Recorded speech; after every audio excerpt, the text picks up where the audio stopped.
بسم اللہ الرحمن الرحیم۔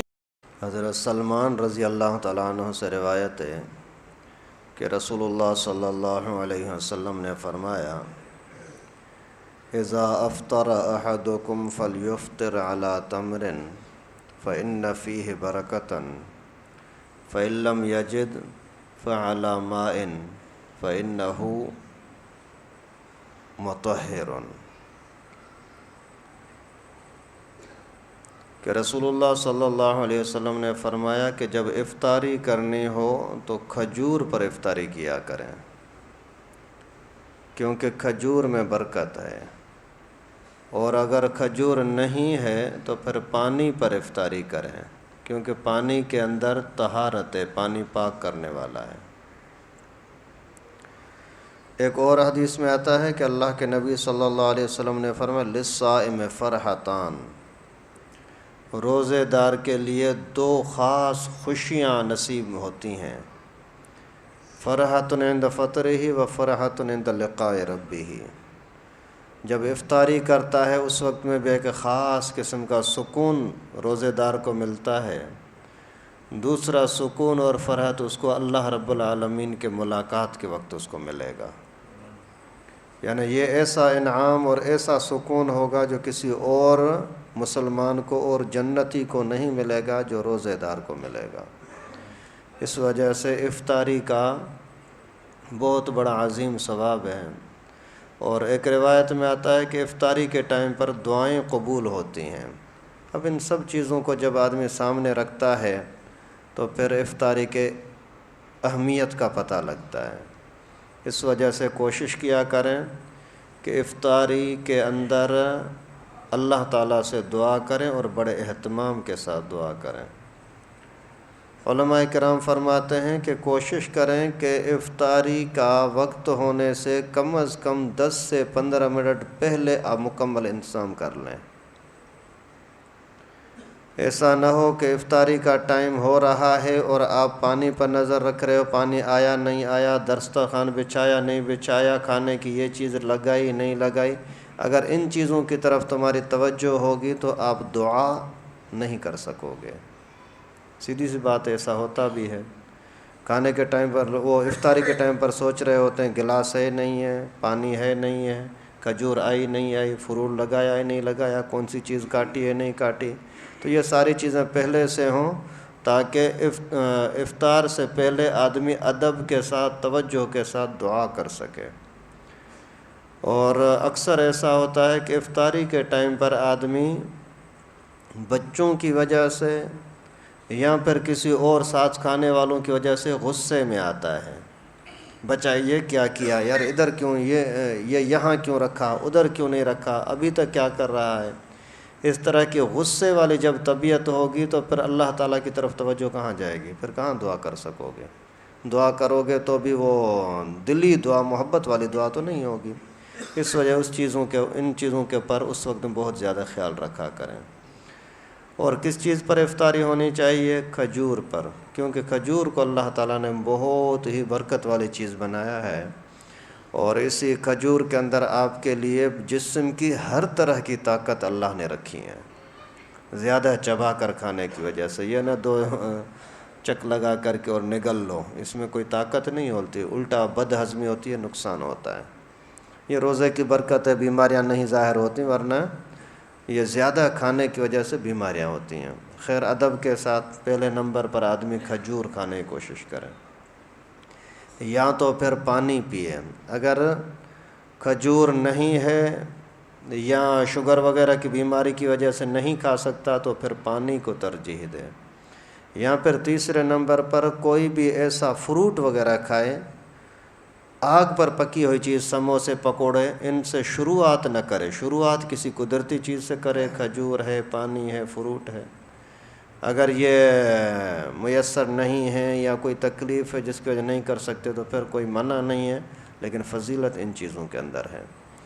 ویسے طبی لوگ، ڈاکٹر لوگ بولتے ہیں کہ افطاری کے ٹائم پر کوئی بھی یہ تلی ہوئی چیزیں، پکوڑے، سموسے، برگر شرگر، یہ چیزیں صحت کے لیے بہت زیادہ نقصان دہ ہیں۔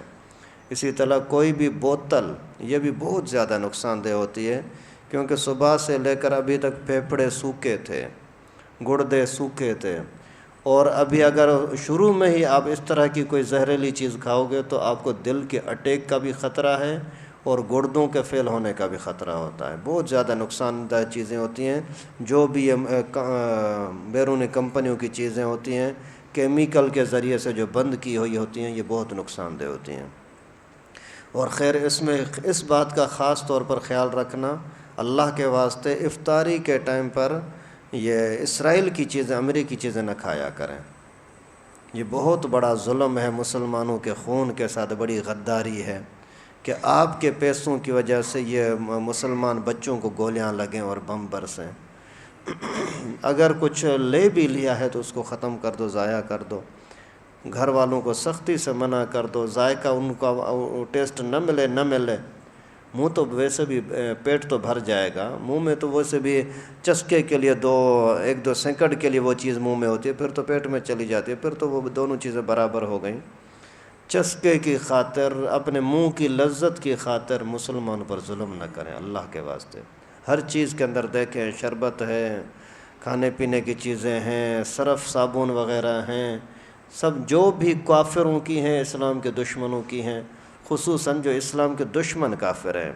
عام طور پر کافروں کے ساتھ بائیکاٹ نہیں ہوتا، لیکن دشمنوں کے ساتھ بائیکاٹ ہوتا ہے۔ یہ اسلامی غیرت کا تقاضا ہے۔ اور افطاری کے ٹائم پر افطاری انہی چیزوں پر کو ہونی چاہیے۔ بہت سارے لوگوں کے بارے میں سنا ہے وہ سگریٹ پر افطاری کرتے ہیں، بڑی افسوس کی بات ہے۔ نسوار پر افطاری کرتے ہیں، پان گٹکے پر افطاری کرتے ہیں، بڑا ظلم ہے۔ افطاری جتنا جلدی کریں گے، جیسے ہی ٹائم ہو گیا فوری طور پر افطاری کر لیں۔ بے فائدہ دیر کرنا یہ اچھا نہیں ہے۔ اذانوں میں سے جو بھی اذان آ گئی اسی کے اوپر آپ نے افطاری کر لی، ٹھیک ہے، چلے گا، لیکن زیادہ اچھا یہ ہے کہ آپ محلے کی اذان کا انتظار کیا کریں، کیونکہ اس کے بارے میں تو ہمیں پتہ ہے نا کہ یہاں کی اذان ٹائم کے حساب سے ہوتی ہے۔ شاید دور کے لوگ ہیں لاپرواہی کرتے ہیں، ان کے بارے میں پتہ نہیں ہے، قریبی لوگوں کا تو پتہ ہے۔ اور اگر کوئی بندہ ایسا بیمار ہے جس کو نہارے منہ دوائی کھانی ہے تو افطاری دوائی پر کر سکتا ہے، شروع میں ہی کوئی گولی کھا لی تو بھی گنجائش ہے، منع نہیں ہے۔ اور افطاری کے ٹائم پر بھی اس چیز کا خیال رکھیں کہ بہت زیادہ نہ کھانے کی اجازت ہے نہ پینے کی اجازت ہے۔ اتنا پانی پی لو، اتنا پانی پی لو کہ پھر تراویح میں بھی نہ آ سکو، اتنا پانی پی لو کہ آپ کا پیٹ پورا کا پورا بھر جائے پھر کھانا بھی نہ کھا سکو، اتنا زیادہ کھا لو کہ پھر چل پھر بھی نہ سکو، تو یہ پورے دن کی جو بھوک کا جو برکتیں تھیں نا، ان برکتوں سے محروم ہو جائیں گے۔ پورا دن بھوکا رہ کر کے پھر ضرورت کے مطابق کھانا کھا کر کے تراویح میں آؤ گے تو پھر قرآن پاک سننے میں مزہ بھی آئے گا۔ لیکن اگر پیٹ بہت بوجھل ہوگا نا، پھر ذرے ذرے پر سوچو گے یار لیٹرن جاؤں، واش روم جاؤں، پیشاب لگا ہے، پاخانہ لگا ہے، پتہ نہیں کیا کیا پریشانی، یار گیس چڑھ گیا ہے، اب یہ وضو ٹوٹ رہا ہے۔ یہ ساری بیماریاں زیادہ کھانے کی وجہ سے ہوتی ہیں۔ اور کھانا افطار کرنا جتنا عظیم کام ہے، ثواب کا کام ہے، اتنا ہی افطار کرانا بھی عظیم کام ہے۔ افطار کرنے والے کو تو ایک ہی روزے کا ثواب ملا، لیکن افطار کرانے والے کو جتنے لوگوں کو افطار کروایا سب کو اس کو ثواب ملے گا۔ اللہ تعالیٰ جزائے خیر دے ان لوگوں کو جو ہر سال لوگوں کو افطاری کے لیے انتظامات کرتے ہیں۔ یہاں بھی جو اتنا سامان وغیرہ آتا ہے، ظاہر ہے کوئی تو بھیجتا ہے نا، جو بھیجتے ہیں۔ اگر 10 بندے افطاری کر رہے ہیں نا تو اسی ایک بندے نے جس نے پیسے دیے ہیں ان 10 کا ثواب اسی کو بھی ملے گا، لیکن ان 10 کا ثواب کچھ کم نہیں ہوگا، ان کو پورا اپنا ثواب ملے گا۔ یہ کسی بزرگ نے لکھا ہے کہ ایک بندے کو کسی نے بولا یار یہ افطاری کا سامان لے لو، آپ افطاری کر لو، تو اس نے بولا کہ میں کوئی فقیر ہوں، میں کوئی زکوٰۃ لینے والا ہوں۔ بولا بھائی یہ زکوٰۃ کا پیسہ نہیں ہے، یہ محبت میں دے رہا ہوں، ثواب کا کام ہے۔ بولا میں اپنا ثواب تمہیں کیوں دوں؟ اللہ کے بندے تیرا ثواب تجھے ملے گا، اس کو مفت میں ثواب مل جائے گا، اتنا تھوڑے سے محبت کی وجہ سے۔ اگر تجھے اتنا ہی شوق ہے تو خود بھی دوسروں کو افطاری کرا، کون سی منع ہے تجھے؟ لیکن یہ بے سمجھی اور بے وقوفی کی باتیں، اس میں یہ نہیں ہے کہ میں مالدار ہوں مجھے کوئی اور کیوں افطاری کروائے۔ افطاری کے اندر یاروں دوستوں کو، امیروں کو، غریبوں کو، سب کو کھلا پلا سکتے ہیں۔ وہاں سعودی کے اندر تھوڑی پوچھتے ہیں کہ بھائی تو زکوٰۃ کا حقدار ہے، صدقے کا حقدار ہے یا نہیں ہے، تجھے یہ دے نہ دے، بس جو بھی آیا۔ یہاں جو دسترخوان اوپر لگتا ہے یہ بھی غریبوں کے لیے نہیں ہے، روزے داروں کے لیے ہے۔ کسی بھی مسجد میں جو دسترخوان لگتا ہے یہ غریبوں کے لیے نہیں ہے، زکوٰۃ کے حقداروں کے لیے نہیں ہے، یہ روزے داروں کے لیے ہے۔ جو بھی بندہ روزے دار ہو وہ شریک ہو سکتا ہے۔ ہاں جو بے روزہ آ کر کے کھاتا ہے تو یہ چور ہے۔ بے روزہ روزے داروں کے افطاری کے سامان میں آ کر کے شرکت کرے یہ جائز نہیں ہے۔ اور کبھی کہیں تو دیہات کے اندر ایسا بھی ہوتا ہے، بے روزہ آ کر کے وہاں سانپ بن کر کے بیٹھ جاتے ہیں اور روزے داروں کو آنے نہیں دیتے۔ یہ کہاں سے آ گیا؟ ارے اللہ کے بندے، جنہوں نے دیا ہے وہ روزے داروں کے لیے دیا ہے۔ اور تو خیر روزے دار کوئی بھی ہو، اس کو اگر گھر سے پہنچنے میں، نماز پر آنے میں تکلیف ہوتی ہے، آ کر کے شرکت کر لے۔ بھلے پیٹ بھرنے کا نہ مل رہا، صرف ایک نوالا مل گیا، ایک کھجور مل گئی، ایک پانی کا گھونٹ مل گیا تو بھی ٹھیک ہے۔ خیر روزے دار کوئی بھی بغیر شرمانے کے، بغیر برا محسوس کرنے کے مسجد میں افطاری کے لیے جائے، کوئی برا نہیں ہے، جا سکتا ہے۔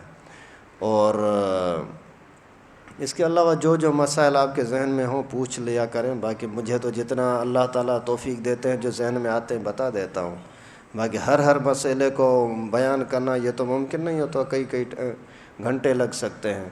اللہ تعالیٰ سے دعا ہے کہ اللہ پاک ہم سب کو ادب کے ساتھ سنت کے مطابق عبادتیں کرنے کی، روزہ رکھنے کی، سحری افطاری کرنے کی، نماز پڑھنے کی، تلاوت کرنے کی توفیق نصیب فرمائے۔ وآخر دعوانا ان الحمد للہ رب العالمین۔